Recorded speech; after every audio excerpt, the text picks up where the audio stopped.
Сәлем достар, бүгін осындай сырты қытырлақ, іші өте нәзік болып шығатын овсяное печенье жасайтын боламыз. Бізбен бірге болыңыздар, видеоны соңына дейін көріңіздер. Ендеше бастайық. Бірінші мискіге ұсақталған овсянканы салып, оның үстіне ситадан өткізілген ұнды салып, соданы салып, корицамызды саламыз. Бір келкі болғанша араластырамыз.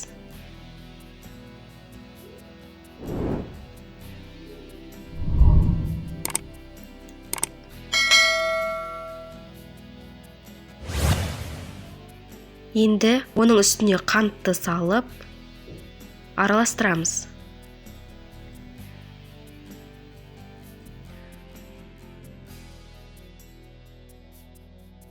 Жұмыртқаларды салып, сұйық майды құйып, бір келкі болғанша лопатканың көмегімен араластырып аламыз.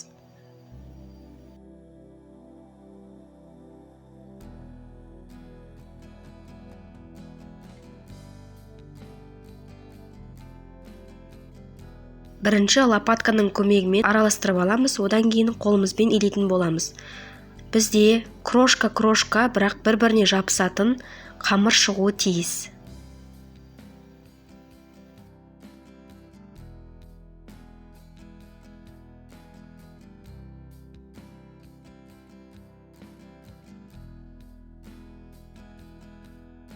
Міне, енді қолмен илейтін боламыз.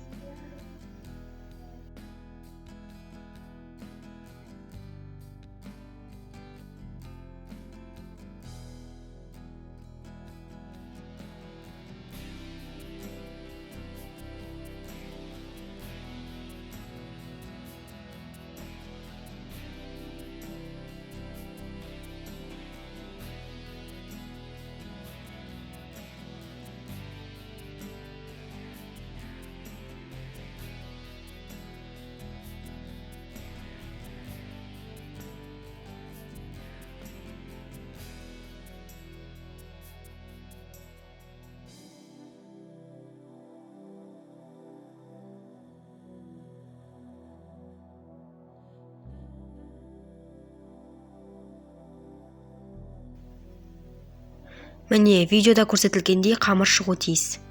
Енді оны алып қойып, оны противенге осындай видеода көрсетілгендей домалақ шариктерге формировать етеміз.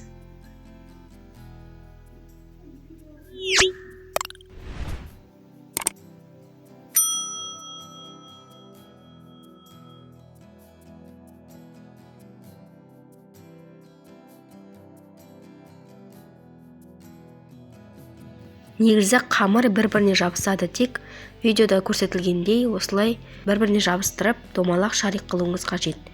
Енді 180 градус 20-30 минут пісіріп алатын боламыз. Духовка қызып тұрған болуы қажет. Міне, біздің печеньелеріміз дайын.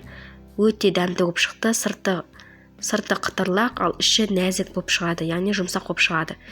Міндетті түрде жасап көріңіздер. Каналға тіркеліп қойыңыздар, ас болсын.